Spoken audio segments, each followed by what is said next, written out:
been able to do with the COVID, with dealing with everything we have to do with, look, if we finally beat Medicare. Thank you, President Biden. Pessoal, nessa semana tivemos o debate entre Donald Trump e Joe Biden, ambos pela corrida presidencial deste ano, que deve acontecer nos Estados Unidos. E o que se sabe é que Joe Biden foi muito mal fazendo com que a esquerda, e aqui eu falo principalmente no Brasil, que a eleição lá com certeza vai influenciar muito no que diz respeito ao andamento aqui dos nossos próximos anos, ela simplesmente ficou abismada como Joe Biden foi mal e ele praticamente enterrou a sua candidatura da corrida presidencial nos Estados Unidos. Então vamos assistir juntos agora alguns trechos, inclusive Joe Biden pareceu ali muito, desconexo, ele realmente estava bem assim, dá para ver que a idade bateu e que ele não tem mais condições alguma de permanecer como presidente, inclusive fazendo com que pessoas levantassem a hashtag de renúncia de Joe Biden. Então vamos ver agora Donald Trump versus Joe Biden juntos. Eu não reagi ainda, vou reagir junto com vocês. Now, please welcome the 46th President of the United States, Joe Biden. Folks, how are you?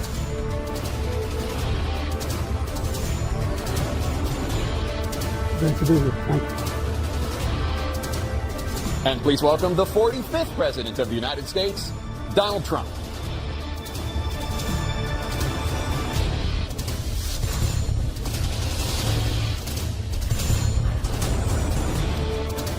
President Trump, over the last 8 years, under both of your administrations, the national debt soared to record highs. And according to a new nonpartisan analysis, President Trump, your administration approved $8.4 trillion in new debt, while so far, President Biden, you've approved $4.3 trillion in new debt. So, former President Trump, many of the tax cuts that you signed into law are set to expire next year. You want to extend them and go even further, you say.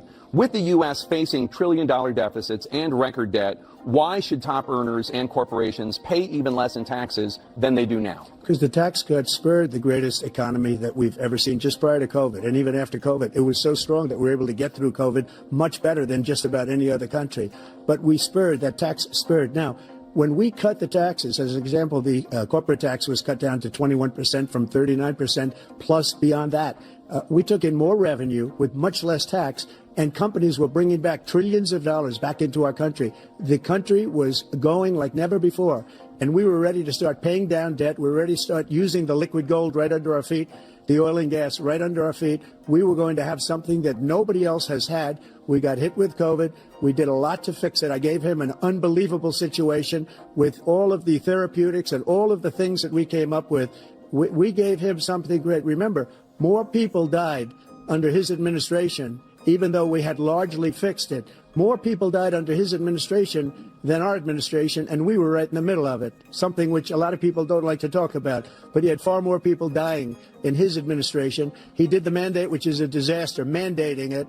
The vaccine went out. He did a mandate on the vaccine, which is the thing that people most objected to about the vaccine. And he did a very poor job, just a very poor job. And I will tell you, not only poor there, but throughout the entire world, we're no longer respected as a country. They don't respect our leadership. They don't respect the United States anymore. We're like a third world nation between weaponization of his election, trying to go after his political opponent. All of the things he's done, we've become like a third world nation. And it's a shame. The damage he's done to our country. And I'd love to ask him, and will, why he allowed millions of people to come in here from prisons, jails, and mental institutions to come into our country and destroy our country. President Trump, we will get to immigration later in this block. President Biden, I want to give you an opportunity to respond to this question about the national debt. He had the largest national debt of any president in a 4-year period, number one. Number two, that $2 trillion tax cut benefited the very wealthy. What I'm going to do is fix the tax system. For example, we have 1,000 trillionaires in America. Billionaires in America.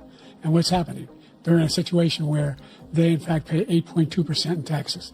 If they just paid 24%, 25%, either one of those numbers, they'd raise $500 billion, I should say, in a 10-year period. We'd be able to wipe out his debt. We'd be able to help make sure that all those things we need to do, child care, elder care, making sure that we continue to strengthen our healthcare system, making sure that we're able to make every single solitary person eligible for what I've been able to do with the the COVID, with dealing with everything we have to do with, look, if we finally beat Medicare.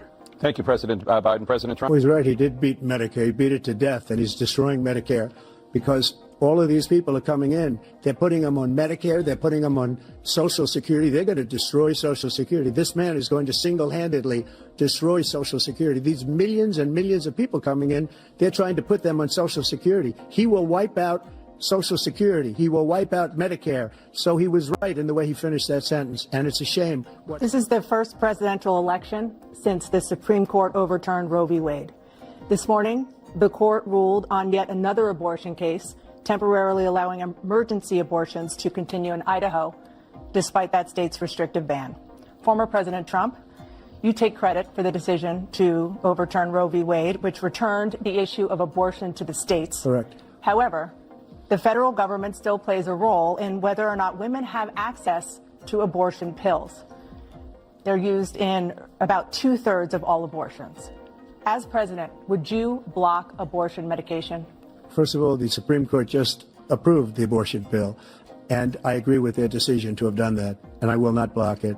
And if you look at this whole question that you're asking, complex but not really complex. 51 years ago, you had Roe v. Wade, and everybody wanted to get it back to the states. Everybody, without exception. Democrats, Republicans, liberals, conservatives. Everybody wanted it back. Religious leaders. And what I did is I put 3 great Supreme Court justices on the court, and they happened to vote in favor of killing Roe v. Wade and moving it back to the states. This is something that everybody wanted. Now, 10 years ago or so, they started talking about how many weeks and how many this, getting into other things. But every legal scholar throughout the world, the most respected, wanted it brought back to the states. I did that. Now the states are working it out. If you look at Ohio, it was a decision that was an end result that was a little bit more liberal than you would have thought. Kansas, I would say the same thing. Texas is different. Florida is different. But they're all making their own decisions right now. And right now, the states control it. That's the vote of the people. Like Ronald Reagan, I believe in the exceptions. I am a person that believes. And frankly, I think it's important to believe in the exceptions. Some people, you have to follow your heart. Some people don't believe in that. But I believe in the exceptions for rape, incest, and the life of the mother. I think it's very important. Some people don't. Follow your heart. But you have to get elected also. And because that has to do with other things. You got to get elected. The problem they have is they're radical because they will take the life of a child in the 8th month, the 9th month, and even after birth. After birth, if you look at the former governor of Virginia, he was willing to do this. He said, we'll put the baby aside and we'll determine what we do with the baby, meaning we'll kill the baby. What happened is we brought it back to the states, and the country is now coming together on this issue. It's been a great thing. Thank you. President Biden? It's been a terrible thing, what you've done. The fact is that the vast majority of constitutional scholars supported Roe when it was decided. Supported Roe. And that's this idea that they're all against it is just ridiculous. And this is the guy who says the state should be able to have it. We're a state where in 6 weeks, you don't even know whether you're pregnant or not, but you cannot see a doctor, and have him decide on what your circumstances are, whether you need help. The idea that states are able to do this is a little like saying we're going to turn civil rights back to the states. Let each state have a different rule. Look, there's so many young women who have been, including a young woman who just was murdered, and he went to the funeral. The idea that she was murdered by an immigrant coming in, they talk about that. But here's the deal: there's a lot of young women who are being raped by their in-laws, by their spouses, brothers and sisters. It's just ridiculous, and they can do nothing about it. And they try to arrest them when they cross state lines. Thank you. Thank you. Moving on to the Middle East. In October, Hamas attacked Israel, killing more than 1,000 people and taking hundreds of hostages. Among those held and thought to still be alive are 5 Americans. Israel's response has killed thousands of Palestinians and created a humanitarian crisis in Gaza. President Biden, you've put forward a proposal to resolve this conflict, but so far Hamas has not released the remaining hostages, and Israel is continuing its military offensive in Gaza. So what additional leverage will you use to get Hamas and Israel to end the war? You have 2 minutes. Number one, everyone from the United Nations Security Council straight through to the G7 to the Israelis and Netanyahu himself have endorsed the plan I put forward. Which has 3 stages to it. The first stage is trade the hostages for a ceasefire. Second phase is a ceasefire with additional conditions. The third phase is the end of the war. The only one who wants the war to continue is Hamas, number one. They're the only ones standing out. We're still pushing hard to get them to accept. In the meantime, what's happened? In Israel, we're finding the only thing I've denied Israel was 2,000-pound bombs. They don't work very well in populated areas. They kill a lot of innocent people. We're providing Israel with all the weapons they need and when they need them. And by the way, I'm the guy that organized the world against Iran when they had a full-blown intercontinental ballistic missile attack on Israel. No one was hurt. No one Israeli was accidentally killed, and it just stopped. We saved Israel. We are the biggest producer of support for Israel of anyone in the world. And so they're two different things. Hamas cannot be allowed to be continued. We continue to send our experts and our intelligence people as to how they can get Hamas like we did bin Laden. You don't have to do it. And by the way, they've been greatly weakened, Hamas, greatly weakened, and they should be. They should be eliminated. But you've got to be careful for using certain weapons among population centers. Just going back to Ukraine for 1 second. We have an ocean separating us. The European nations together have spent $100 billion or maybe more than that, less than us.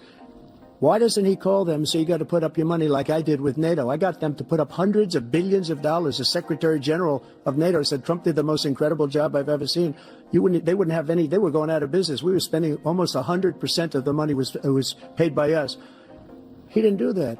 He's getting you got to ask these people to put up the money. We're over $100 billion more spent, and it has a bigger impact on them because of location, because we have an ocean in between. You got to ask them. As far as Israel and Hamas, Israel's the one that wants to go. He said the only one who wants to keep going is Hamas. Actually, Israel is the one, and you should let him go and let him finish the job. He doesn't want to do it. He's become like a Palestinian, but they don't like him because he's a very bad Palestinian. He's a weak one.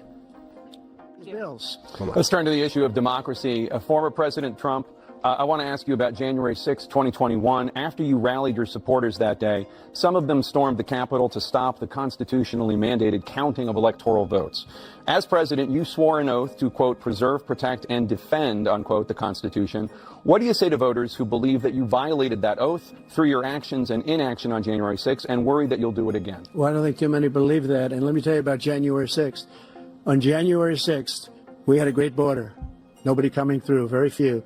On January 6th, we were energy independent. On January 6th, we had the lowest taxes ever. We had the lowest regulations ever. On January 6th, we were respected all over the world. All over the world, we were respected. And then he comes in, and we're now laughed at. We're like a bunch of stupid people. What happened to the United States' reputation under this man's leadership is horrible, including weaponization, which I'm sure at some point you'll be talking about, where he goes after his political opponent because he can't beat him fair and square. You have 80 seconds left. My question was, what do you say to those voters who believe that you violated your constitutional oath through your actions and inaction on January 6, 2021, and worry that you'll do it again? Well, I didn't say that to anybody. I said peacefully and patriotically. And Nancy Pelosi, if you just watched the news from 2 days ago, on tape to her daughter, who's a documentary filmmaker, they say, but she's saying, oh, no, it's my responsibility. I was responsible for this because I offered her $10,000 National Guard, and she turned them down. And the mayor in writing, by the way, the mayor in writing turned it down, the mayor of D.C. They turned it down. I offered $10,000 because I could see, I had virtually nothing to do. They asked me to go make a speech. I could see what was happening. Everybody was saying they're going to be there on January 6th. They're going to be there. And I said, you know what? There's a lot of people coming. You could feel it. You could feel it too, and you could feel it. And I said, they ought to have some National Guard or whatever. And I offered it to her. And she now admits that she turned it down. The same day she was, I don't know, she can't be very happy with her daughter because it made her into a liar. She said, I take full responsibility for January 6th. President Biden? Look, he encouraged those folks to go up on Capitol Hill, number one. I sat in the dining room off the Oval Office. He sat there for 3 hours watching, begging, being begged by his vice president and a number of his colleagues on the Republican side as well to do something, to call for a stop, to end it. Instead, they talked about these people being patriots and great patrons of America. In fact, he says he'll now forgive them for what they've done. They've been convicted. He says he wants to commute their sentences and say that no. He went to every single court in the nation. I don't know how many cases, scores of cases, including the Supreme Court, and they said, no, this guy is responsible for doing what was done. He didn't do a damn thing, and these people should be in jail, and they should be the ones that are being held accountable. And he wants to let them all out, and now he says if he loses again, such a whiner that he is, that there could be a bloodbath. Thank you, President Biden. The idea that I did anything wrong relative to what you're talking about is outrageous. It's simply a lie, number one. Number two, the idea that you have a right to seek retribution against any American just because you're president is wrong. It's simply wrong. No president's ever spoken like that before. No president in our history has spoken like that before. Number three, the crimes that you are still charged with, and think of all the civil penalties you have. How many billions of dollars do you owe in civil penalties for molesting a woman in public, for doing a whole range of things, of having sex with a porn star on the night while your wife was pregnant? I mean, what are you talking about? You have the morals of an alley cat. Give me a minute, sir. I didn't have sex with a porn star, number one. Number two, that was a case that was started and moved. They moved a high-ranking official, a DOJ, into the Manhattan DA's office to start that case. That case is going to be appealed and won. We had a very terrible judge, a horrible judge, Democrat. The prosecutor were all high-ranking Democrats, appointed people, and both the civil and the criminal.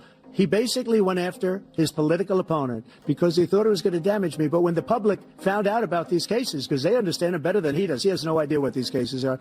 But when they found out about these cases, you know what they did? My poll numbers went up, way up. You know that because you're reporting it. And we took in more money in the last 2 weeks than we've ever taken in the history of any campaign. I don't think any campaign has ever taken. Hundreds of millions of dollars came pouring in because the public knows it's a scam and it's a guy that's after his political opponent because he can't win fair and square. Pessoal, a tradução era automática, não estava das melhores, mas a gente percebe que, de fato, o Joe Biden não tem mais o mínimo de condição de ficar na presidência dos Estados Unidos por mais alguns anos. Eu diria que é quase impossível. A gente percebe isso, que ali devem ter algumas questões cognitivas que a idade já faz com que ele, né, não tenha mais essa condição. E pior que para o partido dos democratas, que seria a esquerda lá nos Estados Unidos, eles não têm qualquer outro tipo de opção que poderia bater de frente com Donald Trump. O que faria com que Donald Trump ficasse, então, quase que sem adversário nessa briga política, nessa corrida pela presidência. E olha, pessoal, sem dúvida alguma, os próximos meses vão fazer toda a diferença justamente para ver qual é a estratégia que os democratas vão utilizar para tentar ganhar essa corrida eleitoral contra Donald Trump. E aí, o que vocês acham? Comentem muito aqui embaixo, não se esquece de compartilhar esse vídeo e deixar o like, que é importante demais. Vou ficando por aqui, até o próximo vídeo do canal Debate em Foco.